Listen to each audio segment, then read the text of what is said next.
네, 안철수 전 국민의당 대표가 내일 귀국합니다.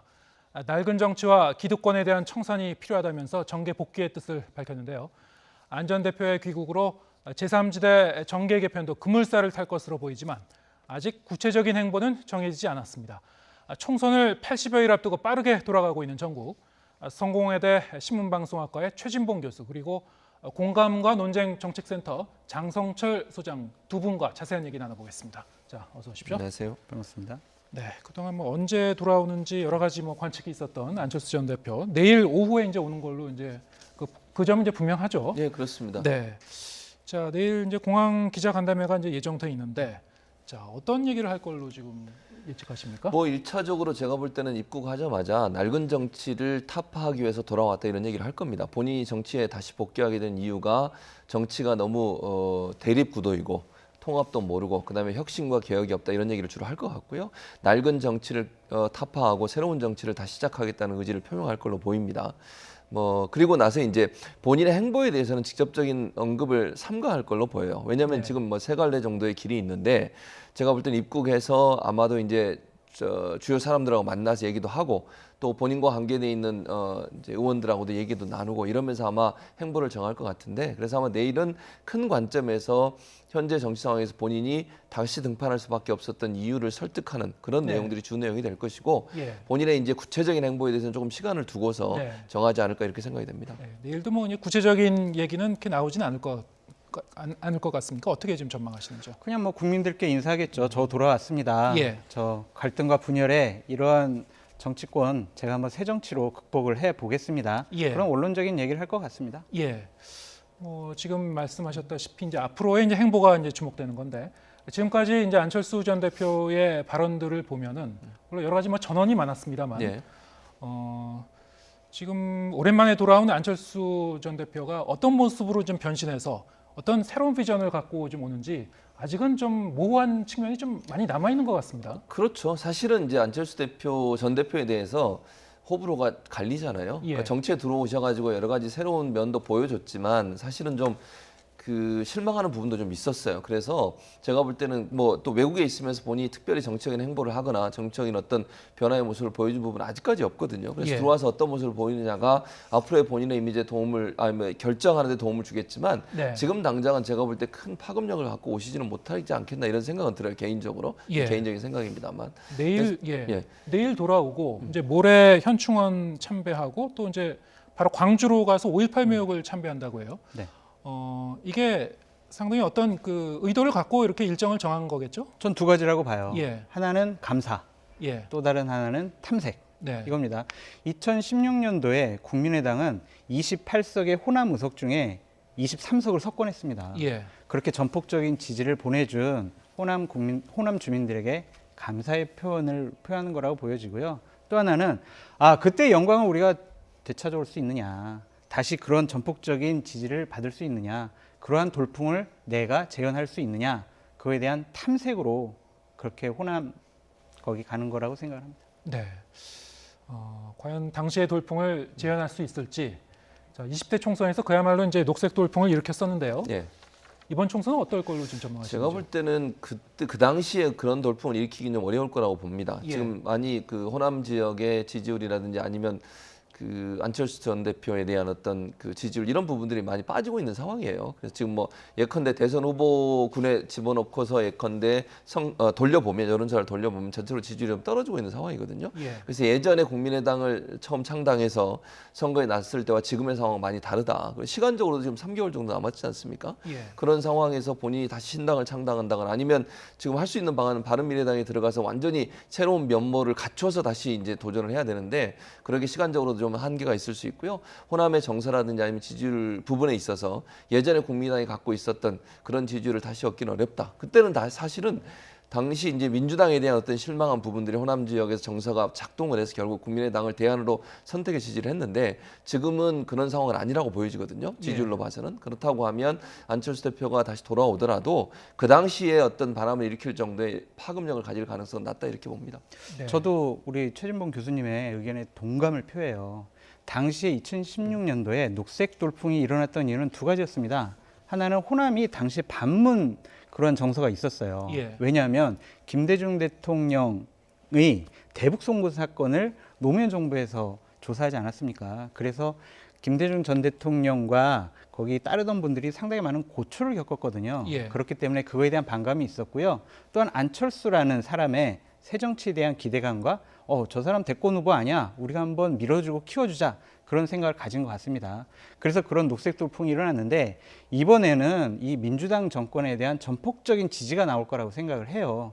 하지만 여론조사에서는 민주당에서 여론조사를 돌려봤을 때 아니 현재 무소속 현역 의원들에 비해서 우리 당 예비 후보들의 지지율이 낮다. 그래서 우리 호남 지역 너무 위기감이 좀 든다라는 그런 분석도 내놓고 있는데 그건 이유가 하나가 있어요. 지금 현역 의원을 하나 놓고 민주당 예비 후보는 하나, 둘, 세 명 뭐 이렇게 다수입니다. 네. 그러니까 이쪽 민주당 지지 후보의 표는 분산되는 거죠. 네. 그러니까 지금 민주당의 호남에 대한 그 불안감은 하나의 기후에 불과할 것이다. 그렇게 보여집니다. 예. 지금 뭐 두 분 다 그 부분에 대해서 이제 의견이 일치하시는 것 같은데요. 예. 지난 총선과 같은 돌풍을 일으키기는 쉽지는 않을 것 같다. 당시에 이제 그 호남 지역에 이제 기반을 두었던 그 정치 세력이 지금은 뭐 여러 당으로 좀 나눠져 있습니다. 예, 그렇죠. 그 중에 하나 이제 대한신당이 이제 창당을 했죠. 통합을 위한 창당이라고 이렇게 이제 선언을 했는데요. 자, 어떻게 보셨는지요?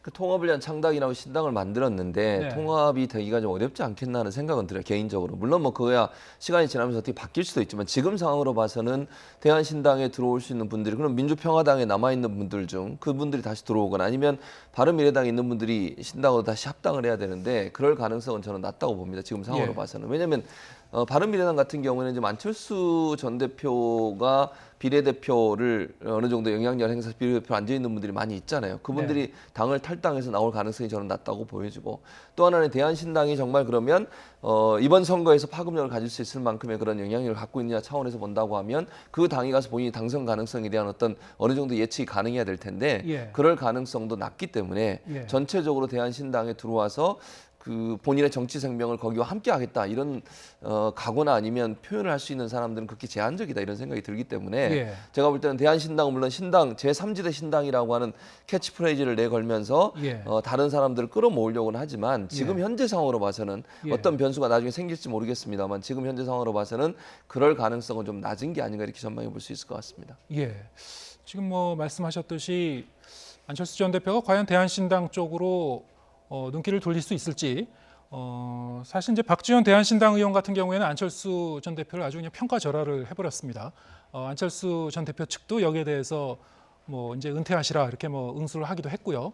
지금까지 상황을 보면은 좀 약간 글쎄요 같은 뭐 그런 그 상황이라고 볼 수도 있을 것 같은데요. 함께 결합하는 것은 불가능해 보입니다. 예. 그 안철수 대표의 쓰임새가 다 했다라고 생각하는 것이 박지원 의원의 생각인 것 같고요. 저 사람은 나의 총선 당선에 그렇게 도움이 되지 않는다. 그렇게 네. 판단한 것 같습니다. 예.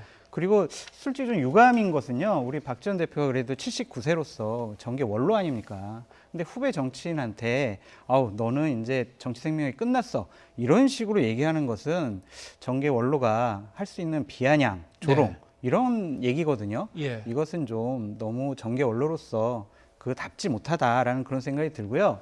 박 전 대표 같은 경우에는 그 목포에서 이번에 되게 어려운 선거를 치를 거예요. 왜냐하면 손혜원 의원이 박지원 반대 투쟁할 것이다라는 것과 민주당에서도 김홍걸 전 그 김대중 대통령 둘째 아들을 공천하겠다라는 방침이 지금 서 있지 않습니까? 그렇다면은 대단히 어려운 선거를 치를 것이다. 그래서 좀 민주당에 가까운 그러한 모습들을 좀 보이는 것이다라고 보여집니다. 예. 지금 이제 안철수 전 대표의 선택지를 두고 뭐 여전히 여러 가지 물음표가 있습니다만, 아까 이제 대한신당에 합류할지의 가능성에 대해서 제가 이제 글쎄요라고 표현했습니다만, 예. 다른 당과의 합류 가능성에 대해서도 여전히 좀 불확실성이 많이 남아 있는 것 같습니다.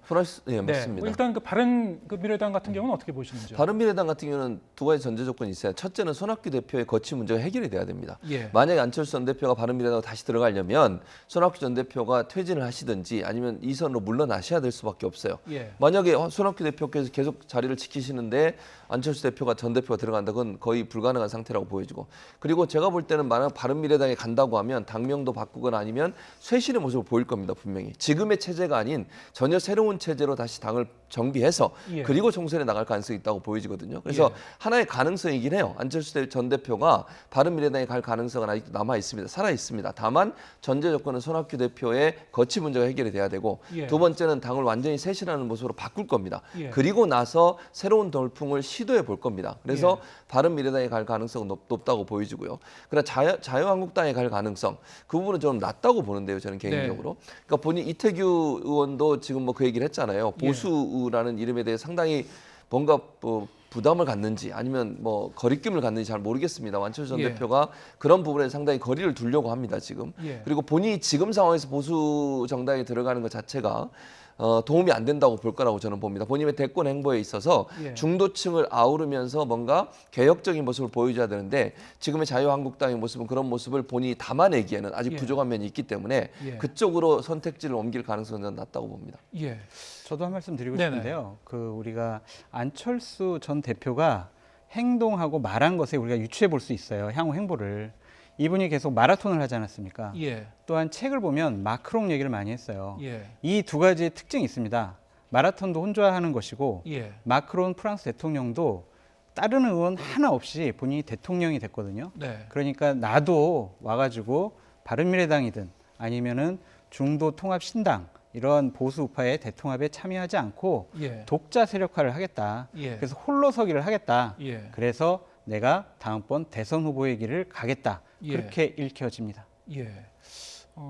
아까 이제 최 교수님이 이제 이태규 의원의 이제 발언을 잠깐 소개해 주셨습니다만, 안전 그 대표 이제 측근인 이태규 의원이 안전 대표가 자신은 보수가 아니다라고 이제 했다고 이제 전언을 했는데요. 한번 그 녹취 직접 들어보겠습니다. 이제 안철수 대표는 본인이 보수라고 생각하고 있지 않으세요. 아, 보수 아니다. 예, 그런데도 불구하고 자꾸 보수 통합의 프레임에 갖다 놓고 그걸 예, 참여를 예. 해달라고 하니까 예. 이 낡은 정치 패러다임을 이거를 실용의 정치 패러다임을 바꿔서 적어도 합리적 개혁의 큰 흐름을 세워야 된다는 생각을 갖고 계신데 네. 저 정도로 얘기했으면은 사실 이제 보수 통합 논의에는 참여하지 않겠다 거의 이제 선을 그은 것 같이 이제 느껴지는데요. 저는 그렇게 보여요. 예. 안철수 전 대표가 지금의 보수 대통합에 참여할 가능성은 저는 거의 없다. 네. 낮다고 봅니다. 왜냐하면 본인의 대권 행보에 도움이 안 된다고 판단할 거라고 저는 봐요. 지금 네. 상황에 자유한국당 들어가는 것보다 어찌 보면요.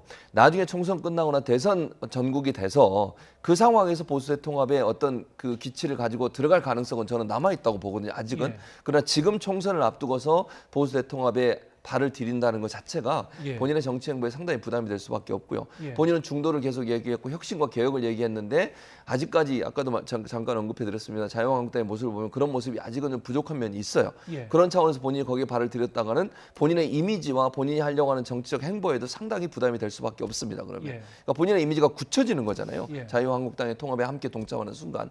그래서 제가 볼 때는 관망할 거다. 예. 그리고 안철수 대표 전 대표의 행보, 정치적 행보를 보면 늘 오락가락이란 네. 표현을 쓰기도 하고 결정하는 상황이 상당히 좀 그 우유부단한 모습을 보여준 부분들이 많이 있어요. 그런 예. 상황에서 본다고 하면 쉽게 뭔가를 이렇게 뭐랄까요, 큰 어떤 결단을 해서 발을 옮기는 것은 예. 상당히 좀 조심스럽게 할 거다. 그런 차원이라고 본다고 하면 지금 당장 보수 대통합의 그 논의에 끼어드는 그런 일은 없을 거로 보여집니다. 과거에도 이제 안철수 전 대표의 행보를 보면은 뭐 새정치라는 말을 쓰긴 했습니다만 최근에는 이제 새정치란 그 단어를 직접은 안 쓰는 것 같습니다. 어쨌든 전반적으로 보면은 좀 그 관념적인 언어를 좀 많이 쓰는 정치인으로 이제 기억이 되는데요.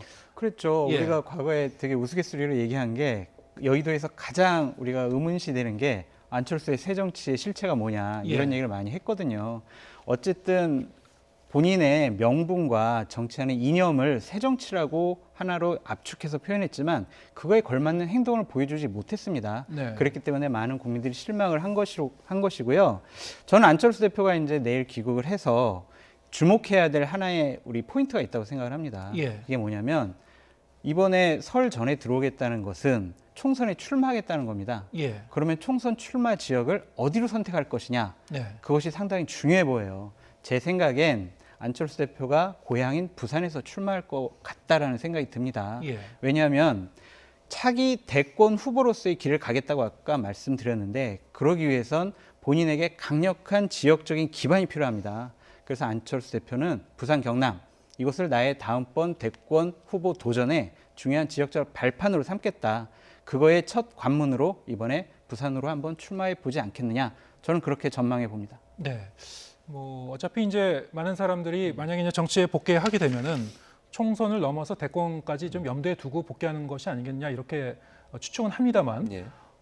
지금 뭐 복귀를 앞두고 안철수 전 대표에 대한 뭐 여론조사 결과라든가 이런 거에 어떤 뭐 뚜렷한 변화의 조짐은 보이지 않는 것 같습니다. 그렇죠. 아직까지는 특별한 변화 조짐은 없어요. 그리고 이제 안철수 전 대표에 대해서 실망한 부분도 많이 있을 거라고 저는 봐요. 예. 그러니까 뭔가 좀 정면 돌파보다는 피하는 모습을 많이 보여준 부분도 있었고, 예. 그리고 이제 새 정치를 하겠다고 했는데 뭐 아까 장 소장도 얘기하셨지만 실체가 뭐냐는 데 대한 어떤 그런 의문도 많았고요. 혁신을 강조했지만 기존 정치권에 들어와서는 기존 정치인과 그렇게 크게 다른 모습을 보여준 부분이 없어요, 사실은. 네. 정치판을 바꾸겠다고 했는데 그분이 들어와서 그러면 한국 정치가 바뀌었느냐? 예. 또는 국민의당이나 바른미래당 이렇게 쭉 옮겨오시면서 하신 행동들을 보면 그렇게 새로운 정치를 했다고 보기 어려운 부분이 있다. 그러니까 예. 기존 기성 정치인들과 별다른 모습을 보이지 않다 보니 예. 저분에 대한 기대감이 많이 떨어진 건 분명해요. 그러니까 예. 처음에 그냥 외부에서 의사 또 바이러스 전문가, 컴퓨터 바이러스 전문가 이런 부분들로 들어왔을 때는 엄청난 파급력을 갖고 들어오셨는데 예. 정치를 하면서 보여준 모습은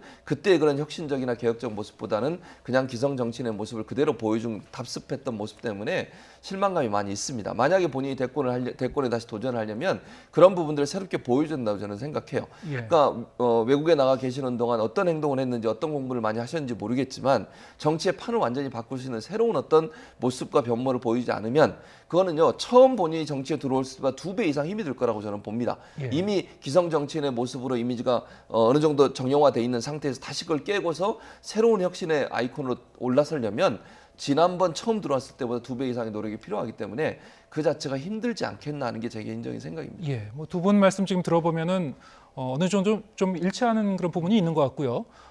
안 전 대표가 이번 총선에서 과연 어느 정도 영향력을 발휘할 수 있을지 뭐 폭풍이라기보다는 찻잔 속의 태풍, 네, 상당히 미풍 이쪽으로 이제 전망을 하시는 것 같아요.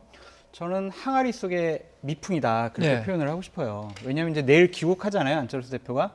그러면은 그 사람이 무슨 말을 하고 누구를 만나고 어떤 행보를 하고 이런 것들에 대해서 대략 일주일간은 네, 상당히 언론의 집중적인 조명을 받을 가능성이 높습니다. 예, 그것이 만약에 보수 대통합이라는 흐름에 어느 정도 발을 걸치겠다라는 뉘앙스로 읽혀지면은 이것은 보수 대통합이 큰 그 탄력을 받을 거라고 생각이 들거든요. 예, 그런 부분 때문에 안철수 대표의 말과 행동, 만나는 사람들이 상당히 중요해 보이고요.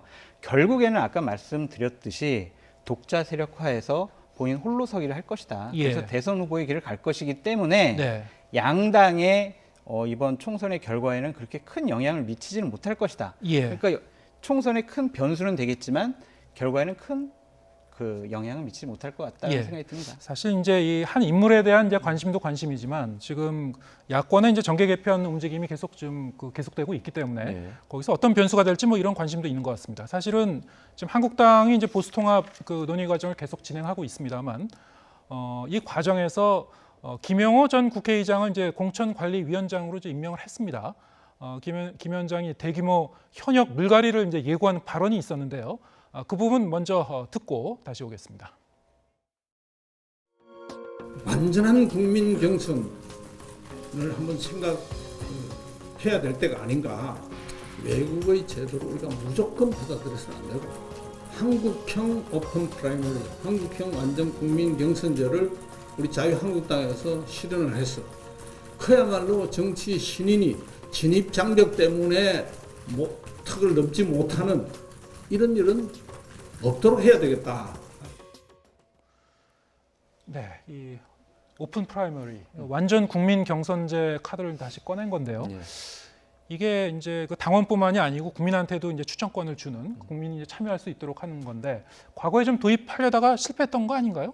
그렇습니다. 왜냐하면 이 제도를 도입하면은 현역 의원에게 상당히 유리해요. 네. 왜냐하면 현역 의원은 지역에 조직이 있죠. 그다음에 인지도가 있습니다. 예. 여론조사 경선을 통해서 예. 후보를 결정하게 되면 당연히 현역 의원을 당할 후보자들이 없습니다. 예. 그렇기 때문에 우리가 오픈 프라이머리 국민 경선제를 도입하려고 해도 안 했던 것이죠. 예. 그런데 김영호 의장은 한국형 완전 국민 경선제라고 표현을 했습니다. 이것은 뭐냐면 신인과 그다음에 청년, 여성 예. 이런 분들에게 대폭적인 가산점을 주겠다는 거예요.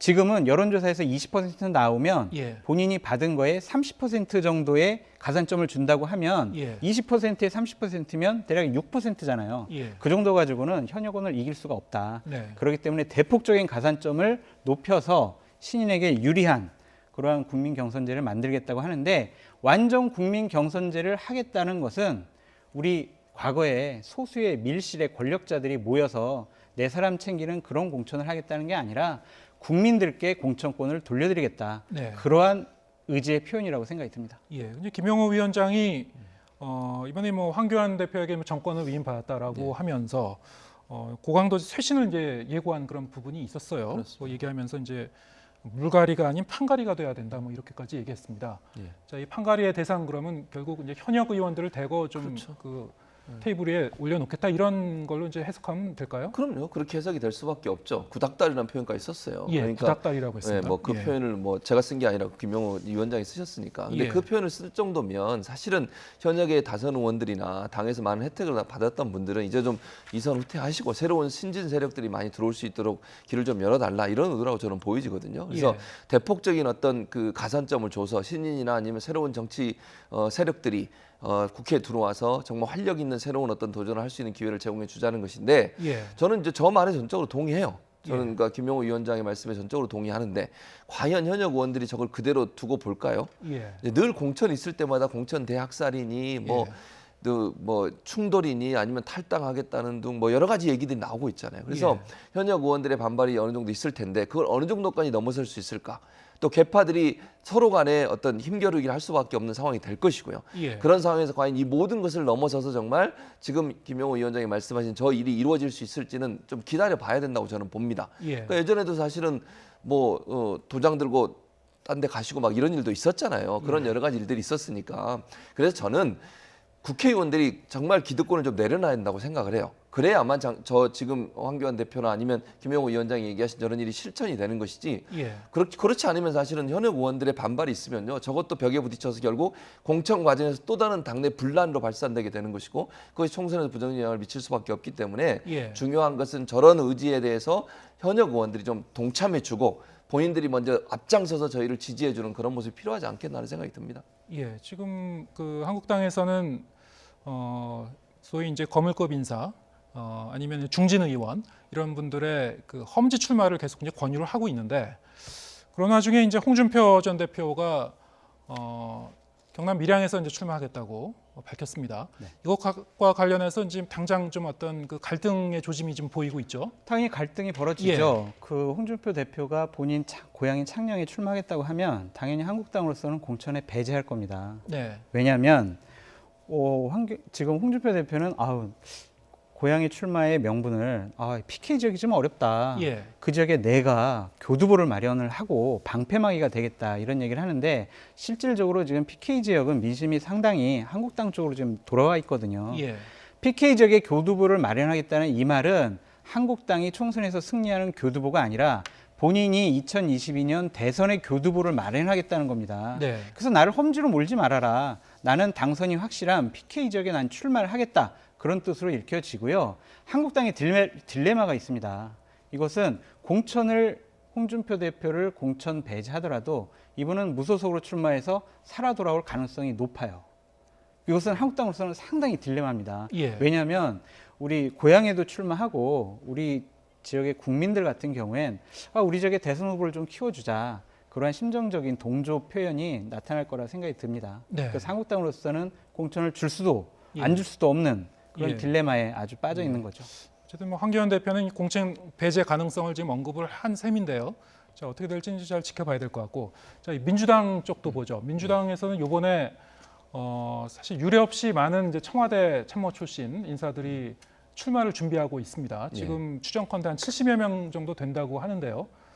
자, 이걸 두고 야당 쪽에서는 청와대가 뭐 선거 캠프냐 뭐 이런 비판도 나오고 있는 것 같습니다. 뭐 그런 비판이 나오고 있죠. 예. 실제 이제 예비 후보자 등록은 41명이 한 것으로 알려지고 있는데 예. 뭐 70명이 될지는 모르겠습니다. 좀 지켜봐야 될 것 같고요. 그러니까 중요한 건 이제 출마라고 하는 것은 본인의 개인적 선택이잖아요. 이게 예. 이제 피선거권에 대한 개인적 선택을 본인이 하겠다는데 막을 수는 없는 것이고, 그래서 저는 이제 출마하는 것이 청와대 출신들이 출마했다 안 했다 이거보다는 이분들과의 경선하는 과정에 있어서 공정성이 지켜졌냐 안 지켜졌냐가 저는 중요하다고 봅니다. 예. 그러니까 민주당에서 청와대 출신이라고 해서 무슨 프리미엄을 주거나 네. 아니면 무슨 그 사람들한테 가산점을 주는 그런 제도를 절대로 하면 안 된다고 저는 보고요. 예. 지금 지역에서 열심히 표를 다지거나 아니면 지역을 다지면서 총선 출마를 준비했던 분들도 있을 거 아니에요. 예. 당내에서 열심히 사무처에서 일하다가 또 총선을 출마하려고 노력하는 분도 있을 것이고, 네. 이런 분들한테 청와대 출신이라는 것들이 어떤 어드밴티지로 작용을 해서 부정적인 영향을 미치는 요소로 작동하면 안 된다는 겁니다. 예. 그러니까 철저하게 저는 청와대 출신이든 뭐든 관계없이 총선 출마를 위해서 경선에 뛰어든 사람들은 모두 다 공정한 룰에 의해서 네. 경선이 치러져야 된다. 예. 그리고 전략 공천도 가능한 한 안 하는 게 좋고요. 물론 불가피하게 전략 공천을 할 수는 있겠습니다만 예. 그런 수를 너무 늘리면 또 특혜를 줬다는 비난을 받을 수밖에 없는 상황이 되는 겁니다. 그래서 예. 최대한 경선으로 가되 그 경선이 공정하게 이루어지도록 해서 이런 논란을 좀 피할 수 있는 방안들을 찾아야 된다 이런 생각이 듭니다. 지금 뭐 당내 경선에서 청와대 이력을 기재할 수 있도록 허용할 건가 안 할 건가 이게 일단은 핵심 쟁점 중에 하나인 것 같아요. 근데 청와대 기록을 인정을 해주는 것으로 지금 예. 방향이 잡혀 있는 것 같습니다. 예. 이것은 청와대 출신자들에게 상당히 유리한 그러한 그럴 공천 수밖에 룰이에요. 없겠죠. 예. 왜냐하면 민주당의 권리당원 같은 경우에는 문재인 대통령을 지지하는 분들이 상당히 많습니다. 거의 예. 대부분이겠죠. 그분들 같은 경우에는 문재인 청와대 행정관, 비서관 이런 경력 하나만 보고도 예. 선택을 할 가능성이 높아요. 예. 이것은 아무리 이해찬 대표가 투명하고 공정한 공천을 선언했다고 하더라도 예. 이 룰 자체 하나만 가지고도 이것은 불공정한 공천 룰이다라고 예. 저도 생각이 들고요. 70명의 청와대 인사들이 지금 출마에 떼거리로 나와서 출마하겠다고 하는 건데 예. 이것은 문재인 대통령의 뜻과 의지가 반영된 거라고 저는 보여집니다. 예. 70명이 청와대를 나왔는데도 청와대가 제대로 운영된다라는 것으로 보면 청와대의 과잉 인력들이 나온 거라고 비판받을 수밖에 없고요. 예. 이거는 헌정사상 처음 있는 일이에요. 이것은 저는 좀 비판을 하고 싶은 게 거의 친문 세력으로 입법부를 장악하겠다는 그런 의도까지 있는 것이 아니냐 이렇게 말씀드리고 싶고요. 박정희 시대 때 우리 유신 정권이라고 하지 않습니까? 그때 박정희 대통령을 결사적으로 옹이하는 유정회라는 국회의원들이 있었어요. 그런 수준으로 가는 것이 아니냐 그런 우려가 제기되기도 합니다. 저희 그 말에는 동의할 수 없고요. 예. 그러니까 문재인 대통령이 이 사람들을 다 나가라 또는 뭐 문재인 대통령께서 결정해서 나가도록 출마했다 이렇게 보지 않습니다. 저는 물론 저는 이제 개별적으로 본인들이 정치를 하고 싶은 마음이 있었을 거예요. 그래서 저는 우려되는 건 단 한 가지예요. 청와대를 만약에 이력을 얻기 위한 하나의 수단으로 사용했다면 그건 정말 문제라고 저는 보거든요. 예. 본인이 원래 정치에 뜻이 있었는데 청와대 들어가서 얼마 정도 근무하고 정치로 나간다. 이건 정말 문제라고 저는 봐요. 예. 그러나 이제 청와대에 근무했다고 해서 그 사람이 정치를 하지 말라는 부분은 없잖아요. 예. 그거는 필요하면 할 수 있다고 봐요. 근데 이게 대통령이 저걸 조직을 해서 유신 정권과 비슷한 형태로 됐다는 말은 너무 지나친 표현이라는 생각이 예. 들고 저는 개인적으로 그래서 국민들이 이제 네. 거기에 대해서 판단을 하시겠죠. 예, 예. 뭐 유례 없는 그런 상황이긴 한 것 그렇죠. 같습니다만. 숫자가 많은 예. 건데 이게 70명이 될 거냐는 아직 몰라요. 그러니까 예. 예상되는 게 70명이라는 얘기고 예비 후보는 41명이 지금 등록을 한 상태고 예. 어느 정도 될지는 지켜봐야 된다고 저는 보고요. 그래서 이거는 대통령의 지시의 문제가 아니라 개인의 정치적 선택에 의해서 이루어진 거라고 저는 봅니다. 예, 대통령의 알겠습니다. 지시라는 말은 안 했고요. 대통령의 용인이라고 저는 생각을 합니다. 이것은 대통령께서 허락하지 않으면 이런 일이 벌어지지 않았을 예. 거라고 생각이 들고요. 최소한 통제하거나 말리진 않은 것 같다. 그렇죠. 예. 그리고 이거는 현직에 있으면서 나오는 사람과 그 전에 이미 청와대를 거쳐가서 나와 있는 네. 분도 많이 있어요. 예, 그 다 인원 뺏어 이제 중에는 보는 거죠, 지금? 그렇죠. 예, 그러니까 예. 마치 지금 현재 이 70명까지 될지도 아직 모르지만 예. 40명이 한꺼번에 나갔다 이렇게 얘기하는 예. 것도 아니라는 거죠. 예. 자, 마지막으로 이제 위성정당 논란 잠깐 짚어보겠습니다. 선관위가 이제 자유한국당의 위성정당명 비례자유한국당을 불허했는데요. 여기에 대해서 이제 한국당이 미래한국당이라는 당명을 들고 나왔습니다. 자, 이제 미래가 비례하고 좀 어감이 좀 비슷하기 때문에 네. 이렇게 당명으로 이제 정한 이유라고 이제 설명을 하는데요. 저 어떻게 보십니까? 다른 당 쪽에서는 무례한국당이다 이런 식으로 비판을 하는데 예. 이러한 위성정당을 만들지 않는 것 자체가 바보 같은 짓이라고 저는 생각이 듭니다. 왜냐하면 대략 35%의 정당 지지율을 받으면 대략 국회의원 의석수를 10석을 가져갈 수가 있어요. 그러면은 10석이면은요. 제1당이 되느냐 제2당이 되느냐 그것을 판단할 만한 의석수입니다. 만약에 민주당이 비례정당을 안 만들고 한국당이 비례정당을 만들어서 대략 10석 내의 의석을 더 가져가서 한국당이 제1당이 되면요. 민주당으로서는 악몽과 같은 결과입니다. 왜냐하면 다음번 국회의 국회의장, 국회 운영위원장 이거 다 모두 한국당이 가져갑니다. 그렇게 되면 하반기에 문재인 정권이 하고자 하는 여러 법안들 그런 것들은 국회에서 가로막힐 수밖에 없습니다. 협조 자체가 불가능한 거죠. 지금 민주당은 이 의석수에 대해서 상당히 면밀하게 검토할 겁니다. 그래서 비례민주당을 만들든 아니면 현재 있는 다른 어떤 당을 비례정당으로 본인들이 흡수할 가능성이 높다. 네. 이것을 지금 뭐 4+1 그런 야당들이 비판하는 것은 상당히 우습고 바보 같은 짓이다. 그렇게 말씀드리고 싶어요. 네, 어떻게 보시는지요? 저는 그렇게 보지 않고요. 그러니까 이게 문제가 뭐냐면 물론 이제 장 수장 말씀처럼 의석수를 위해서는 그렇게 하는 건 맞죠. 예. 그거 맞아요. 자유한국당이 지금 의석수를 늘리기 위해서 이렇게 하는 거잖아요. 예. 그래서 꼼수라고 얘기를 하는 겁니다. 네. 이게 이 정당이 자주성도 없어요. 자주성 있습니까? 자유한국당이 다 통제하도록 돼 있는 거 아닙니까? 그러니까 물론 겉으로는 그렇게 안 하겠죠. 또 하나는 일회용 위성 정당에 불과해요. 나중에 이제 합치겠죠, 그러면. 그래서 저 의석수를 늘리겠다는 거 아닙니까? 이건 정당법, 물론 이게 탈법이고 뭐 법에 직접적인 어떤 규제가 없기 때문에 그걸 돌아서 우회적으로 하는 거지만 예. 이 자체가 국민들이 볼 때는 얼마나 꼼수로 보이겠습니까? 예. 정당법이라고 하는 것이 정당을 만들 때는 정말 자주적으로 독립적으로 하나의 정당이 돼야 되는 것인데 예. 지금 자유한국당이 이 정당을 위성 정당으로 만들어 놓고 본인들의 의지에 따라서 이 정당을 활용하고 이용하겠다는 거 아니겠습니까? 예. 그걸 과연 정당법의 원칙에 맞는 어떤 창당 절차이라고 봐야 될지 이런 부분이 국민들 볼 때는 좀 이해하기 어렵다는 것이죠. 제가 한 말씀 드리면요. 준연동형 비례대표제라는 대통령제 하에서 정말 전 세계 역사상 지금 첫 번째로 우리나라가 하는 선거법이에요. 자기네들도 의석수 한 석 더 늘리겠다고 선거법을 누더기로 만들지 않았습니까? 그 원인을 제공한 것은 4+1이라는 해괴한 임의단체가 그런 일을 먼저 빌미를 제공했습니다. 그거에 대해서 자 우리도 좀 의석수 좀 더 얻어보자. 그래서 편법으로 이런 것들을 만들겠다는데 왜 그 정당에 대한 가치와 이념이 뭐 잘못됐다 그런 식으로 말씀하시는지. 4+1은 편법이 아니에요.